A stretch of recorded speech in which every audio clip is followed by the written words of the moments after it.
আসসালামু আলাইকুম ওয়া রাহমাতুল্লাহ। আলহামদুলিল্লাহ নাহমাদুহু ওয়া নাস্তাঈনুহু ওয়া নাস্তাগফিরুহু ওয়া নাউযু বিল্লাহি মিন শুরুরি আনফুসিনা ওয়া মিন সাইয়্যাতি আ'মালিনা। মান ইয়াহদিল্লাহু ফালা মুদিল্লা লাহু ওয়া মান ইউদ্লিলহু ফালা হাদিয়া লাহু। ونشهد أن لا إله إلا الله وحده لا شريك له ونشهد أن سيدنا ومولانا محمدا عبده ورسوله.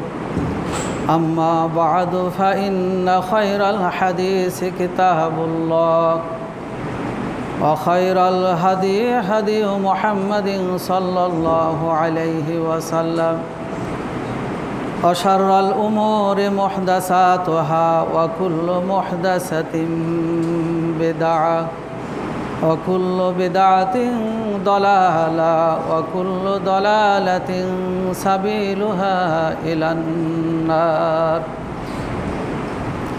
أعوذ بالله من الشيطان الرجيم. بسم الله الرحمن الرحيم. وإذا حكمت فاحكم بينهم بالقسط إن الله يحب المقسطين. وقال الله تعالى أيضا ضرب الله مثلا للذين آمنوا امرأة فرعون إذ قالت رب ابن لي عندك بيتا في الجنة ونجني فرعون وعمله ونجني من القوم الظالمين. সমস্ত তারিফ, সমস্ত গুণগান মহান পালনকর্তার জন্য, যিনি আমাদেরকে তারই বিধান জুমার সালাত আদায়ের জন্য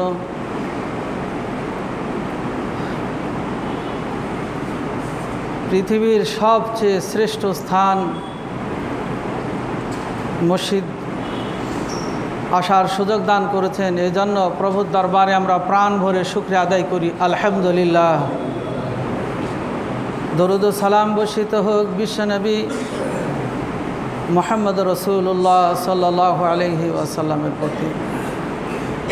আজকের জুমার মসজিদে উপস্থিত সর্বস্তরের সুধীমণ্ডলী,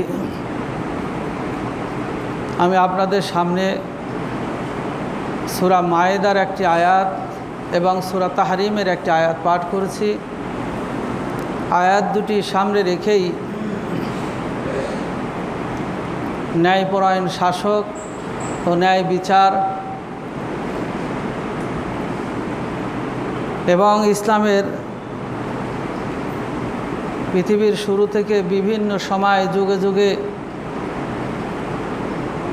এই ন্যায় বিচারের অভাবে যে অবিচার চলেছে, এর উপরে দু চারটি কথা আলোচনা রেখেই খুতবা ইতিটার মুহাম্মদ তৌফিক ইল্লা বিল্লাহ।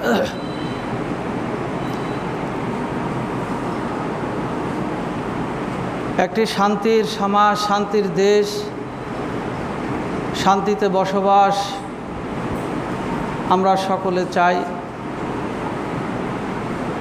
এর জন্য যেমন ন্যায়পরায়ণ বাদশাহ, ন্যায় বিচার দরকার, এর বিকল্প যদি আমরা চিন্তা করি তাহলে আমরা কখনো শান্তি, আমরা কখনো সুখ খুঁজে পাব না। আল্লাহ রাব্বুল আলামিন পৃথিবীর শুরু থেকে যত নবী রসুল প্রেরণ করেছেন প্রত্যেককেই নির্দেশ দিয়েছেন, তোমরা যখনই মানুষের মধ্যে বিচার ফয়সালা করবে, তোমরা ইনসাফ কায়েম করবে, ন্যায় বিচার প্রতিষ্ঠা করবে। আমরা দেখেছি প্রত্যেক নবী রসুল স্বজাতির কাছে যখন ন্যায়ের সুবিচারের কথা বলেছেন, নবী রসুল সে যুগের বড় শত্রু, যারা এর পক্ষে ছিলেন তারা সে যুগের সবচেয়ে বড় শত্রু হয়েছেন। আমরা একটা যুগের কথা একটু আলোচনা করি। আল্লাহ রাব্বুল আলামিন সেই যুগের অবিচারের যে একটা দৃশ্য, মাজলুমের আর্তনাদ, এই বিষয়গুলো আল্লাহ তাআলা পবিত্র কোরআনে কিছু কিছু তুলে ধরেছেন, যাতে এখান থেকে আমরা শিক্ষা নিয়ে পরিবর্তন হতে পারি। আল্লাহ রাব্বুল আলামিন তাওরাতের মধ্যে যে কথাটা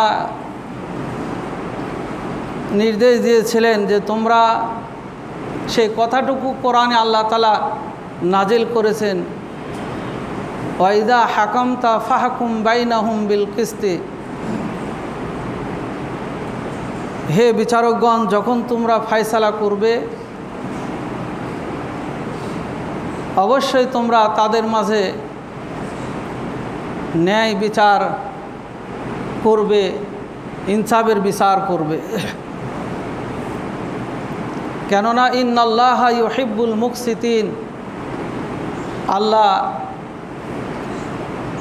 ন্যায় অনুসরণকারীদেরকে ভালোবাসেন। কিন্তু সে জাতিরা তাদের ধর্মীয় কেতাবে তাদের নবীরা যে জাতির কাছে বলেছেন, এগুলো তারা প্রত্যাখ্যান করে আল্লাহর বিধানকে উপেক্ষা করে মানব রচিত তাগুতি বিধান তারা চালু করে সেই সমাজে তারা জুলুম, নির্যাতন, অবিচার প্রতিষ্ঠা করেছিল। আমরা দেখি হযরত মূসা আলাইহিস সালাম যখন এ বিষয়ে কথা বললেন, ফেরাউন তো তেলে বেগুনে জ্বলে উঠল। আল্লাহ বলেন, ইযহাব ইলা ফিরআউনা ইন্নাহু তাগা, হে মূসা তুমি ফেরাউনের কাছে যাও, কেননা সে একজন সীমা লঙ্ঘনকারী, অবাধ্য, তুমি তাকে বিষয়গুলো বলো।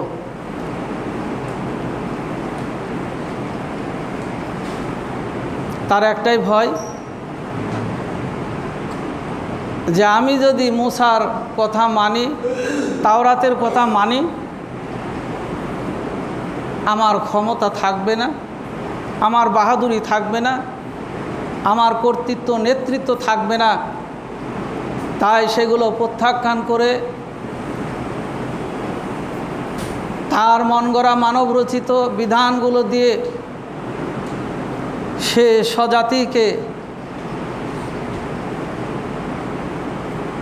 স্বজাতির উপর জুলুম অত্যাচার শুরু করে দিল।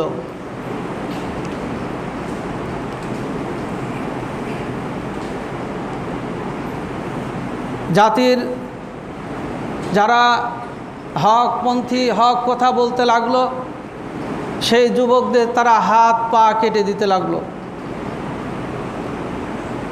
প্রজন্মর যাতে বিস্তার না ঘটে, এই জন্য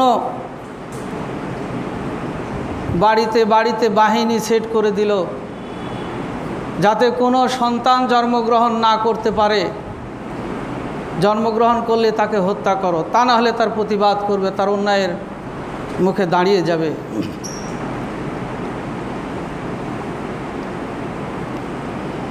এইভাবে সে প্রজন্মকে ধ্বংস করতে লাগলো। বাহিনী দিয়ে, সিআইডি দিয়ে স্বামী স্ত্রীর এক ঘরে শয়ন নিষিদ্ধ করে দিল। যুবকদের হাত পা কেটে দিতে লাগলো।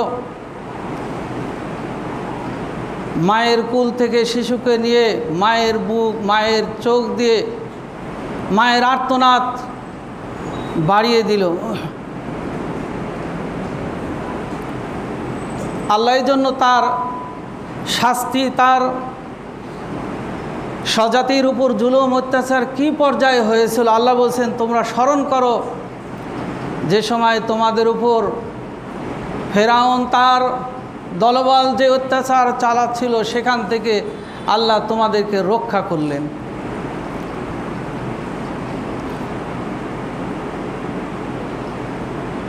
এমন নির্যাতন, আকাশ বাতাস ভারী হয়ে গেল। মা কাঁদে তার সন্তানের জন্য আর্তনাদ করে, স্ত্রী কাঁদে তার স্বামীকে হারিয়ে আর্তনাদ করে, ভাই তার ভাইয়ের জন্য। এমনভাবে তাদের উপর নির্যাতন চলতে লাগলো। আর যারা এই কাজে সহযোগিতা করলো, আল্লাহ রাব্বুল আলামিন উভয়কে উপযুক্ত শাস্তি দিয়ে বিশ্ববাসীর কাছে সেটা ইতিহাস হিসাবে, পরবর্তীদের জন্য শিক্ষা হিসেবে আল্লাহ রেখে দিলেন।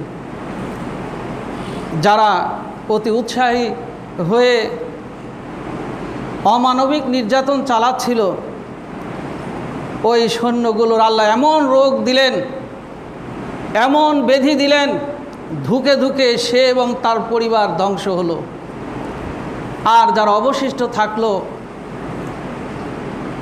হযরত মূসা আলাইহিস সালামকে এবং তার অনুসারীদেরকে হত্যার জন্য যখন তাড়া করলো, আল্লাহ রাব্বুল আলামিন মূসা আলাইহিস সালাম এবং তার সঙ্গী সাথীদেরকে দরিয়া পার করে দিলেন। ফেরাউন তার অবশিষ্ট যেগুলো অত্যাচারী শাসক, তার দলবল নিয়ে যখন দরিয়ার মধ্যে ঢুকে পড়ল, আল্লাহ রাব্বুল আলামিন তার সৈন্যসহ তাকে আল্লাহ ডুবিয়ে মারলেন। আর বললেন যে তোমার দেহ, তোমার এই ইতিহাস আমি পৃথিবীর মানুষের জন্য শিক্ষা হিসাবে রেখে দিলাম, যাতে জালেমরা সেখান থেকে শিক্ষা নিতে পারে। যারা মানুষের উপর অত্যাচার জুলুম নির্যাতন করে, শাসক হয়ে প্রজাদের উপর শোষণ করে, তারা যেন এই ইতিহাস থেকে শুধরে নিতে পারে, তারা যেন সাবধান হয়ে যায়। কি পর্যায়ে অত্যাচার জুলুম ছিল! তার স্ত্রীকে যে অত্যাচার করেছিল, সকাল দুপুর রাত দিন, এমন এক পর্যায়ে অত্যাচারে অতিষ্ঠ হয়ে তিনি আল্লাহর কাছে প্রার্থনা করছিলেন, হে আল্লাহ, তুমি আমাকে এই ফেরাউন এবং ফেরাউনের অত্যাচার থেকে এবং ফেরাউন সম্প্রদায়ের নির্যাতন থেকে তুমি আমাকে রক্ষা করো এবং তোমার সন্নিকটে জান্নাতে আমার জন্য একটি ঘর নির্মাণ করো। তাও তিনি ঈমান থেকে বিচ্যুত না হয়ে, ঈমানের উপর অটল থেকে তিনি প্রার্থনা করছেন আল্লাহর কাছে। তার স্ত্রী, তার পরিবারে, তার বাড়িতেই যদি অত্যাচার হয়, যে তার সামনে হক কথা বলবে, যে তার সামনে ন্যায়ের পক্ষে দাঁড়িয়ে যাবে, তার পরিণতিটা কি কঠোর, কি রুলার চলেছে তার উপরে, এখান থেকে অনুভব করা যায়। আল্লাহ রাব্বুল আলামিন তার স্ত্রীর কথাও উদাহরণস্বরূপ আল্লাহ তাআলা বলছেন, দরাবাল্লাহু মাসালাল লিল্লাযিনা আমানু ইমরাতা ফিরআউন ইয ক্বালাত রব্বি ইবনি লি বাইতান ইনদাকা ফিল জান্নাতি ওয়া নাজ্জিনি মিন ফিরআউনা ওয়া আমালিহি ওয়া নাজ্জিনি মিনাল কওমিজ জালিমিন।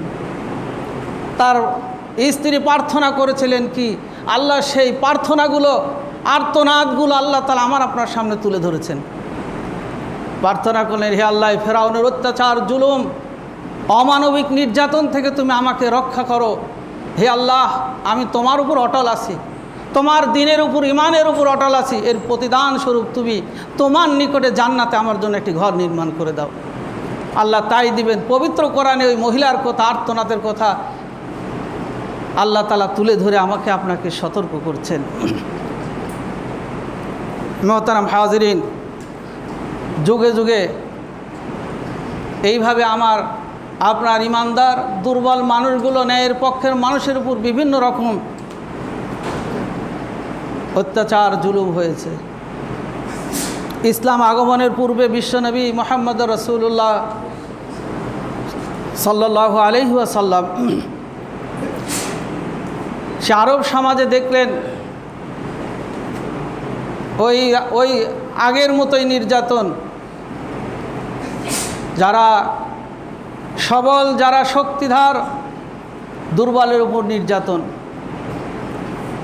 নারীদের উপর নির্যাতন, শিশুদের উপর নির্যাতন, দুর্বল গোত্রের উপর সবল গোত্র নির্যাতন। বিশ্বনবী মুহাম্মদ রাসূলুল্লাহ সাল্লাল্লাহু আলাইহি ওয়াসাল্লাম তখনও নবুয়ত পান নাই। আরবের এই সমাজের এই দৃশ্যগুলো, এই অত্যাচারগুলো রসুল দেখে ভাবতেন কিভাবে এদের পরিবর্তন ঘটা যায়, একটি আলো মশাল তাদের মাঝে জ্বালিয়ে একটি ন্যায় ইনসাফের সমাজ প্রতিষ্ঠা করা যায়। রসুল সাল্লাল্লাহু আলাইহি ওয়াসাল্লাম চিন্তা করতে লাগলেন। আল্লাহ রাব্বুল আলামিন সেই সমাজের সেই অবস্থার আর জাহেলি যুগের কিছু বিষয় রসুল সাল্লাল্লাহু আলাইহি ওয়াসাল্লাম যখন মক্কা থেকে মদিনায় চলে গেলেন, মক্কার যে সমস্ত হকপন্থী ন্যায়পন্থী লোকগুলো ছিলেন, তাদের মধ্যে কিছু ছিল পুরুষ, কিছু ছিল নারী, কিছু শিশু ছিল। রাসূল সাল্লাল্লাহু আলাইহি ওয়াসাল্লাম মক্কা থেকে মদিনায় হিজরতের পরপরই তাদের উপর শুরু হয়ে গেল আর এক রকম নির্যাতন। আল্লাহ সেই কথাগুলো তুলে ধরলেন, আমা লাকুম লা তুকাতিলুনা ফি সাবিলিল্লাহি ওয়াল মুস্তাদআফিনা মিনার রিজালি ওয়ান নিসাই ওয়াল বুলদানিল্লাযিনা ইয়াকুলুনা রব্বানা আখরিজনা মিন হাযিহিল ক্বরিয়াতি যালিমি আহলুহা ওয়াজআল লানা মিন লাদুনকা ওয়ালিয়্যা ওয়াজআল লানা মিন লাদুনকা নাসীরা। তোমাদের কি হলো? আল্লাহ আয়াত নাজিল করে রসুলকে জানিয়ে দিলেন, তোমাদের কি হলো? তোমাদের কানে, তোমাদের অন্তরে সেই আর্তনাদ, সেই দুর্বল পুরুষ, ন্যায়ের পুরুষ, নারী, শিশুদের নির্যাতনের সংবাদ, আর্তনাদ তোমাদের কলিজায় আঘাত করে না? তাদের পক্ষে তোমরা কি যুদ্ধ করতে পারো না? যারা আর্তনাদ করছে, হে আল্লাহ, তুমি আমাদেরকে তোমার পক্ষ থেকে অভিভাবক দাও, তোমার পক্ষ থেকে আমাদের সাহায্যকারী পাঠাও। হে আল্লাহ, তুমি এই জালেম পথ থেকে, জালেমদের জনপদ থেকে তুমি আমাদেরকে রক্ষা করো। যুগে যুগে এই নির্যাতনগুলো চলেছে। বিশ্বনবী মুহাম্মদ রাসূলুল্লাহ সাল্লাল্লাহু আলাইহি ওয়াসাল্লাম মক্কার মানুষদের অত্যাচার নির্যাতনেও তিনি সেখান থেকে বিদায় নিয়েছেন। তার দোষটা কি ছিল? হকের পথে, ন্যায়ের পথে, ইনসাফের পথে মানুষকে আহ্বান করেছেন। রাসূল সাল্লাল্লাহু আলাইহি ওয়াসাল্লামকে আল্লাহ তাআলা আয়াত নাজিল করে জানিয়ে দিলেন, হে রাসূল, এই সমাজে জুলুমের অবসান ঘটাতে হবে, ন্যায় প্রতিষ্ঠা করতে হবে। আপনি এর জন্য সংগ্রাম শুরু করে দেন। আমি আপনার পাশে, আপনার অভিভাবক হিসাবে আমি আপনাকে সাহায্য করব। আল্লাহ তাআলা আয়াত নাজিল করলেন, ইন্নাল্লাহা ইয়া'মুরু বিল আদলি ওয়াল ইহসান। নিশ্চয় আল্লাহ তাআলা তোমাদেরকে নির্দেশ দিচ্ছেন ইনসাফ কায়েম করা, ন্যায় বিচার প্রতিষ্ঠা করা, ওয়াল ইহসান, সদাচরণ, ওয়া ইতাইজিল কুরবা, এবং নিকটতম আত্মীয়দের হক তোমরা পরিশোধ করো, প্রেরণ করো। ওয়া ইয়ানহা আনিল ফাহশা, আর এ রাসূল যেটা অন্যায় ফাহিশা চলছে তুমি সেটাকে নিষেধ করে দাও। ওয়াল মুনকার, এবং গর্হিত, ওয়াল বাগি, এবং সীমালঙ্ঘন, ইয়াইজুকুম লাআল্লাকুম তাযাক্কারুন, এটা তোমাদের জন্য একটি উপদেশ যাতে তোমরা উপদেশটা গ্রহণ করতে পারো।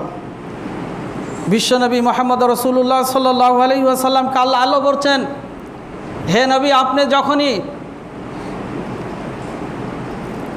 এদের মাঝে ফায়সালা করবেন, আপনি ইনসাফ কায়েম করে ফায়সালা করুন, আপনি এদের মধ্যে ন্যায় প্রতিষ্ঠা করুন। ন্যায় প্রতিষ্ঠার সার্বিক আমি আল্লাহ তো আমার রহমতে আমি তোমাকে সাহায্য করব। ওয়াইজা হাকামতা বাইনান নাসি আন তাহকুম বিল আদলি, যখনই মানুষের মধ্যে ফায়সালা করবে ন্যায় প্রতিষ্ঠা করুন, ন্যায় ফায়সালা দিন, ন্যায় প্রতিষ্ঠা করুন। ইন্নাল্লাহা ইউহিব্বুল মুকসিতিন, অবশ্যই আল্লাহ যারা ইনসাফ কায়েম করে তাদেরকে আল্লাহ ভালোবাসেন। বিশ্বনবী মুহাম্মদ রাসূলুল্লাহ সাল্লাল্লাহু আলাইহি ওয়াসাল্লাম তিনি সংগ্রাম চালাতে থাকলেন। দীর্ঘ সংগ্রামের পর তিনি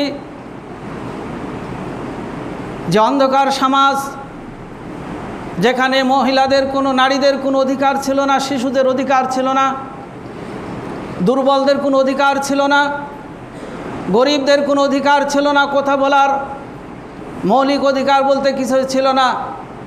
দুর্বল গোত্রগুলো সবল গোত্রের কাছে যেন তারা অসহায়, তারা যখন উঠতে বসবে, তারা যখন তাদেরকে যা বলবে সেটা খাদেমের মতো তাদেরকে মানতে হবে, এমন একটি সমাজে রাসূল সাল্লাল্লাহু আলাইহি ওয়াসাল্লাম সাহসী ভূমিকা রেখে সেই সমাজকে সংস্কার করলেন এবং ঘোষণা করলেন, জেনে রাখো আজ থেকে তোমাদের অধিকারের জন্য তোমরা সোচ্চার হবে, কখনো তোমরা অধিকারের জন্য তোমরা পিছপা হবে না, এটা তোমার অধিকার তোমার রব দিয়েছে।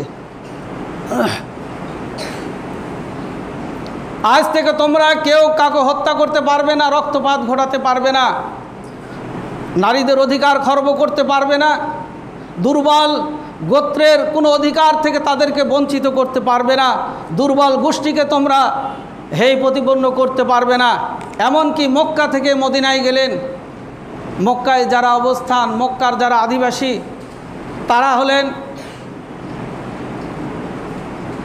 হলেন আনসার, আর যারা এখান থেকে হিজরত করে গেলেন তাদেরকে মুহাজির বলা হয়। হে আনসার মুহাজির, তোমরা কখনো নিজেদেরকে বড় মনে করে, আনসাররা মনে করো না যে আমরা এই মদিনার অধিবাসী, আমরা এখানকার সব অধিকার আমরাই ভোগ করব, আমরা এখানকার বেশি, আমরা এখানকার সুযোগ সুবিধা পাওয়ার সবচেয়ে বেশি হকদার, তোমরা কখনো এই অধিকার ওই রকম চিন্তা করবে না। এবং মদিনার যারা হিজরত করেছে তারাও কখনো চিন্তা করবে না যে আমরা মুহাজির, আমাদেরকে অন্যরকম দেখতে হবে। আল্লাহ রসুল বললেন, এখানে আনসার মুহাজির সকলে সমান, এখানে ধনী গরিব সকলে সমান, দুর্বল সবল সকলে সমান, এখানে নারী পুরুষ সকলে সমান, এখানে কেউ কারো উপর হস্তক্ষেপ করবে না, যার যেটা অধিকার সে সেখান থেকে অধিকার বুঝে নেবে। এমনকি মুসলিম অমুসলিম তোমরা তোমাদের অধিকার বুঝে নেবে, সকলে স্বাধীনভাবে অধিকার নিয়ে তোমরা এই দেশে বাস করবে।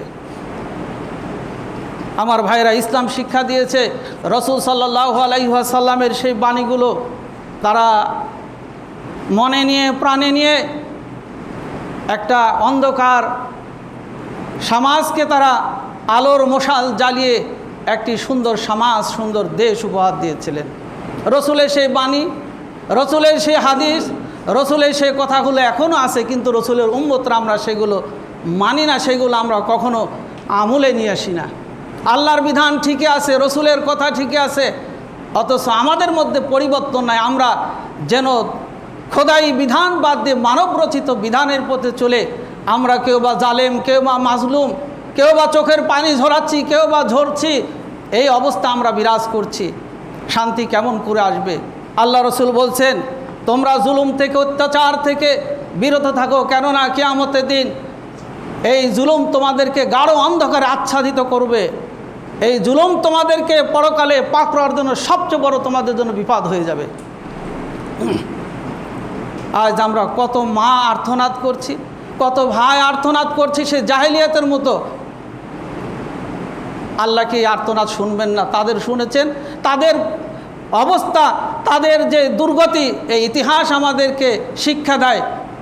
এই আর্তনাদ, মাজলুমের আর্তনাদ কখনো ব্যথা যাবে না। কেননা আল্লাহ রসুল সাল্লাল্লাহু আলাইহি ওয়াসাল্লাম হযরত মুআয রাদিয়াল্লাহু আনহুকে যখন ইয়ামিনের গভর্নর করে পাঠিয়ে দিচ্ছেন, যতগুলো উপদেশ দিয়েছিলেন তার মধ্যে একটি উপদেশ ছিল, হে মুআয, তুমি সেখানে, তোমাকে নেতা হিসাবে পাঠিয়ে দিচ্ছি, মনে করো না যে তুমি সেখানকার নেতা, বরং তুমি সেখানকার খাদেম মনে করবে।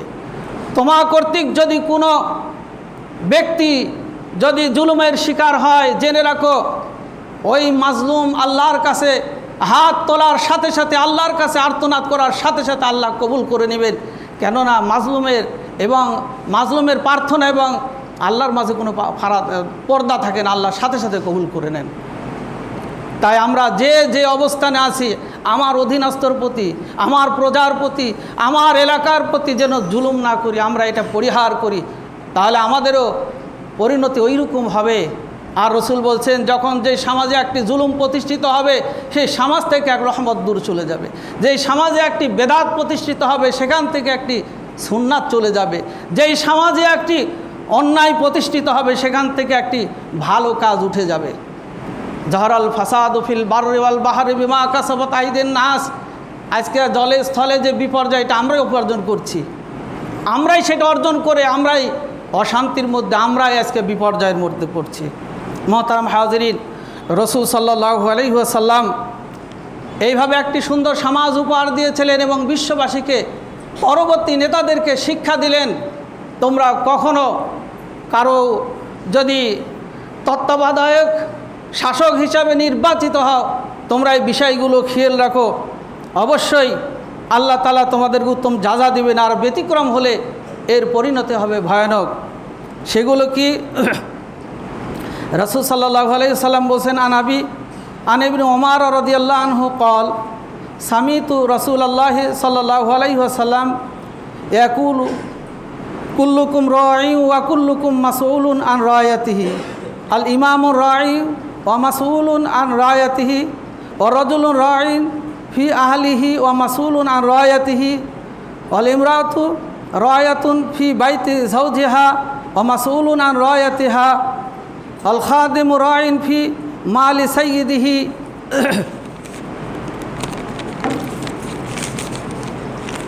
ওয়া মাসউলুন আন রায়াতিহি ওয়া কুল্লুকুম রাঈন ওয়া কুল্লুকুম মাসউলুন আন রায়াতিহি। রাসূল সাল্লাল্লাহু আলাইহি ওয়াসাল্লাম বলেছেন, তোমরা সকলে দায়িত্বশীল, তোমরা তোমাদের দায়িত্বর ব্যাপারে সচেতন থাকবে, তোমাদেরকে জবাবদিহি করতে হবে। একজন রাষ্ট্রপ্রধানকে তার অধীনস্থ প্রজাদের সম্পর্কে সেই দিন জবাবদিহি করতে হবে। কিয়ামতের দিন তাকে তার প্রজাদের সম্পর্কে প্রশ্ন করা হবে, জিজ্ঞাসা করা হবে, তাদের কোন অধিকার থেকে, কোন বিষয় থেকে তুমি তাদেরকে বঞ্চিত করেছিলে, কোন বিষয়ে তুমি তাদেরকে জুলুম করেছিলে, তার মৌলিক অধিকার কোনটা তুমি খর্ব করেছিলে, রাষ্ট্রপ্রধানকে এটা জিজ্ঞাসা করা হবে। একজন পুরুষকে তার পরিবার সম্পর্কে জবাবদিহি করতে হবে। পরিবারের প্রধান ছিলাম, এমনি পার হওয়ার কোনো সুযোগ নাই। পরিবারের যে অনিয়ম করেছেন, পরিবারে যে আপনি অবিচার করেছেন, এ ব্যাপারে আপনাকে জবাবদিহি করতে হবে। এরপর একজন স্ত্রীকে তার স্বামী সম্পর্কে সেই দিন কিয়ামতের দিন জবাবদিহি করতে হবে। স্বামীর মাল, স্বামীর যে বিষয়গুলো তার কাছে গচ্ছিত ছিল, এই ব্যাপারে সে কতটুক সংরক্ষণ করেছে, এই ব্যাপারে তাকে সেই দিন জবাবদিহি করতে হবে। এইভাবে একজন খাদেমকে তার মুনিব সম্পর্কে জিজ্ঞাসা করা হবে, প্রশ্নের সম্মুখীন করা হবে। আল্লাহ রসুল বলছেন, তোমরা প্রত্যেকে দায়িত্বশীল, অতএব তোমরা তোমাদের দায়িত্বর ব্যাপারে, তোমাদের অধীনস্থর দায়িত্বর ব্যাপারে, কর্তব্যর ব্যাপারে কখনো তোমরা জুলুমের পথ বেছে নিবে না, কখনো তোমরা তাদের উপর হস্তক্ষেপ করবে না। মোহতারাম হাজিরিন, এরপর রাসূল সাল্লাল্লাহু আলাইহি ওয়াসাল্লাম আরও বলছেন, আন আবি ইয়াসারিন ক্বালা সামিতু রাসূলুল্লাহি সাল্লাল্লাহু আলাইহি ওয়াসাল্লাম ইয়াকুলু মা মিন আবদি ইয়াস্তারঈহিল্লাহু রায়াতান ইয়ামুতু ইয়াওমা ইয়ামুতু ওয়া হুয়া গাশুন লিরায়াতিহি ইল্লা হারামাল্লাহু আলাইহিল জান্নাহ। আল্লাহ রসুল বলছেন, আমার উম্মতের মধ্যে যাকে কোনো জাতির নেতা নির্বাচিত করা হয়, এরপর সেই প্রজাদের ব্যাপারে সে ধোঁকা দেয়, প্রজাদেরকে সে ধোঁকা দেয়, অহুয়া গাশুন লিরায়াতিহি, সে তার প্রজাদেরকে ধোঁকা দেয়। আল্লাহ রসুল বলছেন, ইল্লা হারামাল্লাহু আলাইহিল জান্নাহ, সে কখনো জান্নাতে প্রবেশ করবে না, তার জন্য জান্নাত হারাম। অপর একটি রায়াতে বলা হয়েছে ফালামিয়া হুতাহা বিনাসিহি লাম ইয়াজিদ রিয়াহাতুল জান্নাতা। অপর একটি রায়াতে বলা হচ্ছে সে জান্নাতের সুঘ্রাণও পাবে না।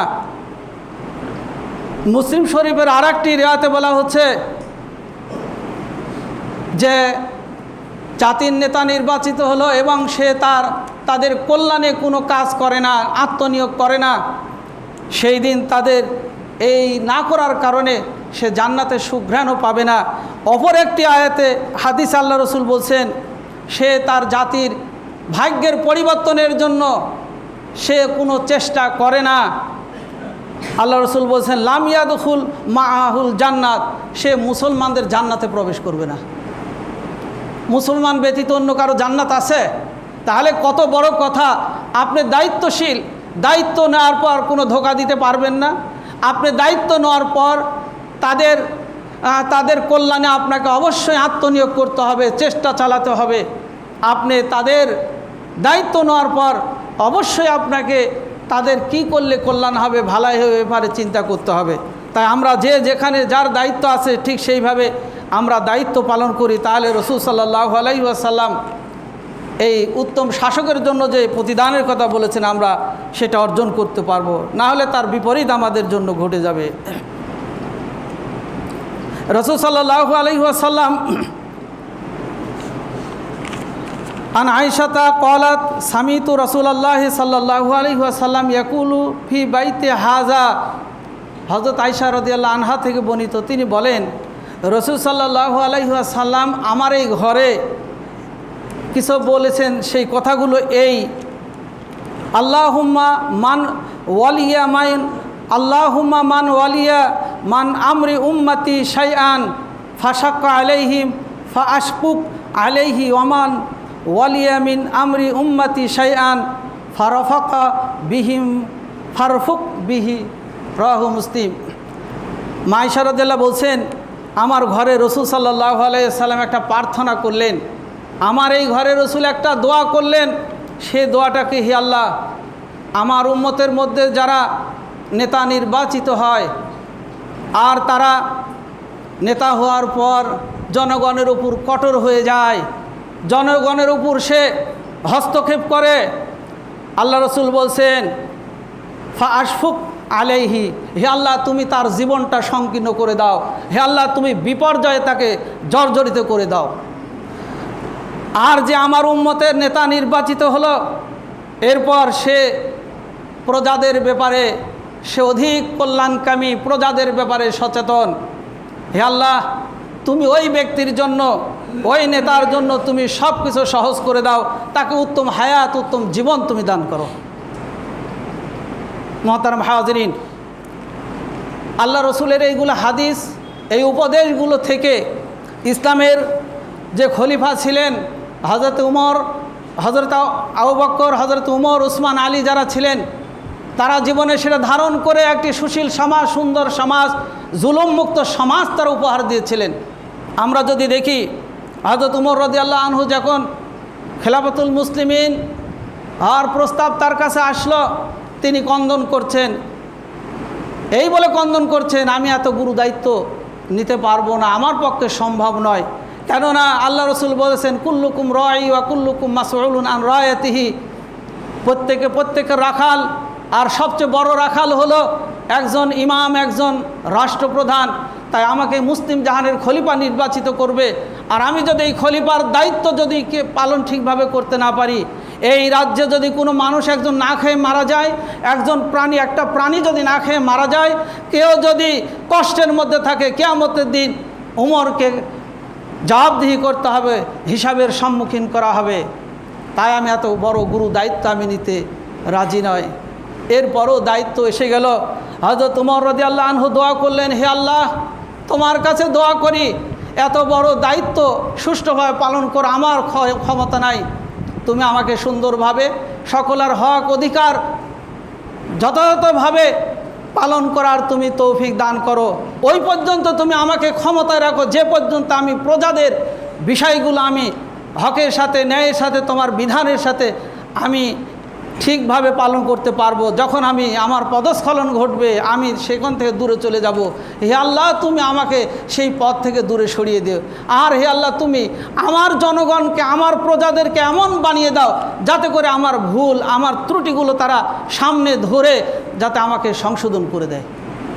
তাই তো দেখুন, হযরত উমর রাদিয়াল্লাহু আনহু একদিন মসজিদে খুতবা দিচ্ছেন, বড় জুব্বা পরে এক মুসল্লি দাঁড়িয়ে বলছেন, আমিরুল মুমিনিন, আপনি খুতবা দেওয়া বন্ধ করুন, আমার প্রশ্নের জবাব আগে দিবেন, তারপরে আপনি খুতবা দিবেন। কি প্রশ্ন? তিনি বললেন, গতদিন আমরা যে গনিমত থেকে যে কাপড়ের টুকরা পেয়েছি, এই কাপড়ের টুকরা দিয়ে আপনি যত বড় জামা বানিয়েছেন আমার অত বড় জামা হয় নাই। আপনার জামা কি করে এত বড় হলো? আপনি অবশ্যই কাপড় বেশি নিয়েছেন। মসজিদে আব্দুল্লাহ ইবনে ওমর উপস্থিত ছিলেন। তিনি দাঁড়িয়ে বললেন, বাবার প্রশ্নের উত্তর আমিটা দিই। তিনি দাঁড়িয়ে বললেন, আপনি যে অংশটুকু পেয়েছেন, যতটুকু কাপড় পেয়েছেন আমিও পেয়েছি, আমার বাবাও পেয়েছে। আমার বাবার সেই কাপড় দিয়ে একটি জুব্বা হচ্ছিল না, আমি আমারটুকু আমার বাবাকে দান করে দিয়েছি। দুটা জড়া দিয়েই জুব্বাটা বানানো হয়েছে। হযরত উমর রাদিয়াল্লাহু আনহু তখন দোয়া করলেন, হে আল্লাহ, তুমি আমার এই প্রজাদের প্রত্যেককে তুমি এইরকম সাহসী, এইরকম তুমি হকপন্থী বানিয়ে দাও, যেমন করে সে অন্যায়ের বিরুদ্ধে তরবারি নিয়ে দাঁড়িয়ে সে খুতবার মাঝে দাঁড়িয়ে সে হকের ব্যাপারে, অধিকারের ব্যাপারে কথা বলেছে। আল্লাহ, তুমি আমার প্রত্যেকটা প্রজাকে তুমি সেরকম বানিয়ে দাও। মুহতারাম হাজিরিন, রাজা যেরকম ছিলেন প্রজাও সেরকম। ন্যায় বিচারের ক্ষেত্রে হযরত উমর রাদিয়াল্লাহু আনহু নিজের ছেলে আবু শামা তিনি কি করেছিলেন? মদ্যপান করেছিলেন। সে যুগের বিচার হলো চাবুক মারতে হবে। তিনি চাবুক মারছিলেন। নিজের ছেলের মনে করেছিলেন, অন্যরা মনে করেছিলেন যে ছেলের বিচার হয়তো হালকা পাতলা হবে, অথবা বিচার না করেই ছেড়ে দিবে, যেহেতু নিজের লোক, নিজের ছেলে। হযরত উমর নিজে বিচার করছেন, নিজের ছেলে মদ্যপান করেছেন, এর বিচার করতে করতে তিনি অর্ধেক ব্যত্রাঘাত করতে ছেলে মারা গেলেন, বাকিটা তিনি মারা যাওয়ার পরে আঘাত করলেন এবং বললেন, এটাই হবে ন্যায় বিচার। মুহতারাম হাজিরিন, যেই শাসক প্রজাদের রাতে অন্ধকারে খুঁজে খুঁজে কার কি সমস্যা, আটার বস্তা ঘাড়ে করে নিয়ে খুঁজে খুঁজে সেই প্রজাদের বাড়িতে খোঁজ খবর নেন, এমন নেতা, এমন খলিফা, এমন শাসক আমরা যদি আল্লাহর ভয় অন্তরে রাখি, আল্লাহর বিধান অনুযায়ী সব কিছু পরিচালনা করে, অবশ্যই আমরাও দেখতে পারবো। কিন্তু মাগার আমাদের সমস্যা হলো আমরা খোদাই বিধান বাদ দিয়ে মানবরচিত বিধানের পিছনে ছুটে আমরা আজকে তাগুতের পথে, জুলুমের পথে আমরা পা বেরিয়ে অশান্তি আমরা সৃষ্টি করছি। হযরত উমর রাদিয়াল্লাহু আনহুর শাসন, হযরত উমর রাদিয়াল্লাহুর বিচার, হযরত উমর রাদিয়াল্লাহুর ন্যায় নিষ্ঠাটা, এই বিষয়গুলো পারস্য থেকে পর্যবেক্ষণের জন্য সেখানকার সম্রাট পাঠিয়ে দিলেন, যাও দেখো তো আমরা যেই উমরের কথা শুনি সে কত বড় শাসক, তার কত দলবল আছে, তার সিংহাসন, তার শক্তি বীর্যগুলো তোমরা পর্যবেক্ষণ করে আসো, এখান থেকে রিপোর্ট করো। সেখান থেকে দূতরা আসলেন। আসার পর দেখছেন খেজুর গাছের নিচে তরবারি মাথায় দিয়ে একজন ব্যক্তি শুয়ে আছেন। তারা সেখানে যে জিজ্ঞাসা করছেন, আমরা আসলাম পারস্য থেকে, এই দেশের খলিফাতুল মুসলিমিন হযরত উমর রাদিয়াল্লাহুর সিংহাসনে যাব, তার সাথে সাক্ষাৎ করব। হযরত উমর রাদিয়াল্লাহু তার পরিচয় গোপন রেখে তিনি বললেন যে, কী জন্য এসেছো? আমাকে কিছু জিজ্ঞাসা করা থাকলে বলো, আমি তার ব্যাপারে কিছু বলি। তারা বললেন, তার ভয়ে গোটা পৃথিবীর মানুষ কাঁপে, তার দেশে কোনো চোর নাই, ডাকাত নাই, এই দেশে কোনো অশান্তি নাই, এত কিভাবে তিনি সুন্দরভাবে একটি রাষ্ট্র পরিচালনা করছেন? হযরত উমর রাদিয়াল্লাহু বললেন, আমি কখনো, অর্থাৎ উমর কখনো কোনো প্রজার প্রতি জুলুম করে না, তাদের অধিকার খর্ব করে না। উমর বাড়ি বাড়ি যে প্রজাদের খোঁজ খবর নেয়, উমর প্রত্যেকের হক অধিকার সকলকে তার অধিকারের ব্যাপারে কথা বলার সুযোগ দেয়। উমর যেমন নিজের পরিবারের যেমন সুবিচার করে, ঠিক অন্যর ক্ষেত্রে তাই করে। উমর কখনো বিচার করে না। উমরের কোনো সৈন্য আছে কি না? তিনি বললেন, উমরের প্রত্যেকটা নাগরিক একটা করে সৈন্য, তার কোনো সৈন্যর প্রয়োজন হয় না। উমরের গাড়ি বাড়ি, উমরের বহর কোথায়? তিনি বললেন, উমরের রাজ সিংহাসন এই খেজুর গাছ, এই খেজুর গাছের ছায়ায় উমরের রাজ সিংহাসন। উমরের কখনো বহর লাগে না, উমর অপচয় করে না। এমনকি আপনারা জানেন, হযরত উমর রাদিয়াল্লাহু একদিন রাষ্ট্রীয় কাজ করছিলেন, রাত্রিবেলা বাতি জ্বালিয়ে জ্বালিয়ে একজন ব্যক্তি তার ব্যক্তিগত কাজ নিয়ে তিনি হযরত উমরের কাছে আসলেন। হযরত উমর রাদিয়াল্লাহু আনহু বাতিটা ঘুরিয়ে দিয়ে বলেন যে, ঠিক আছে, আপনি যেহেতু ব্যক্তিগত কাজ নিয়ে আসছেন, এখন আপনি অন্ধকারে আমার সাথে কথা বলুন। তিনি বললেন, আমি আপনার সাথে তো কথা বলবো আলোতে। তিনি বললেন, রাষ্ট্রীয় কাজ করছি বাতির তেল দিয়ে, ওই রাষ্ট্রীয় টাকা দিয়ে আপনার ব্যক্তিগত কাজে আমি কখনো ব্যয় করতে পারি না। এমন শাসক, এমন ন্যায় বিচারক আল্লাহ রাব্বুল আলামিন মুসলিম জাহানকে দিয়েছিলেন। কিন্তু মুসলমানদের পদস্খলনের কারণে, মুসলমান কোরআন সুন্নাহ থেকে দূরে থাকার কারণে, মুসলমানরা আজকে বিজাতিদেরকে অনুসরণ করার কারণে, তাগুতি বিধানকে, আইনকে নিজের জীবন বিধান হিসাবে মেনে নেওয়ার কারণে আজকে মুসলমানদের পরাজয়, মুসলমানদের আজকে আর্তনাদ, মুসলমানদের আজকে বিপর্যয় আসিয়া। আমরা আজকে এই খুতবা থেকে শিক্ষা নিই, সোনালী যুগে সোনার মানুষগুলোর ইতিহাসগুলো থেকে আমরা শিক্ষা নিয়ে আমাদের জীবনের পরিবর্তন আনি। যে যেখানে দায়িত্বশীল, যে যেখানকার শাসক, আমরা সেখানে সুবিচার প্রতিষ্ঠা করি। রাজা প্রজা সকলে ভাই ভাই হয়ে যাবে, এখানে কোনো বৈষম্য থাকবে না, এখানে কোনো দলাদলি থাকবে না, এখানে কোনো মারামারি, রক্তপাত, আর্তনাদ থাকবে না। একটি সুন্দর সমাজ আমরা উপহার দিতে পারবো যদি কোরআনের পথে, ইসলামের পথে, সুন্নাহর পথে ফিরে আসি। মহান আল্লাহ তাআলার কাছে প্রার্থনা জানাই, হে আল্লাহ, আমাদের সকলকে তোমার বিধান পালন, তোমার আইন অনুসরণ করে আমরা যেন একটি সুন্দর সমাজ, সুন্দর দেশ আমরা উপহার দিতে পারি, শান্তির সমাজ গড়তে পারি। আমাদেরকে সেই তৌফিক দান করুন। আসসালামু আলাইকুম ওয়া রাহমাতুল্লাহ।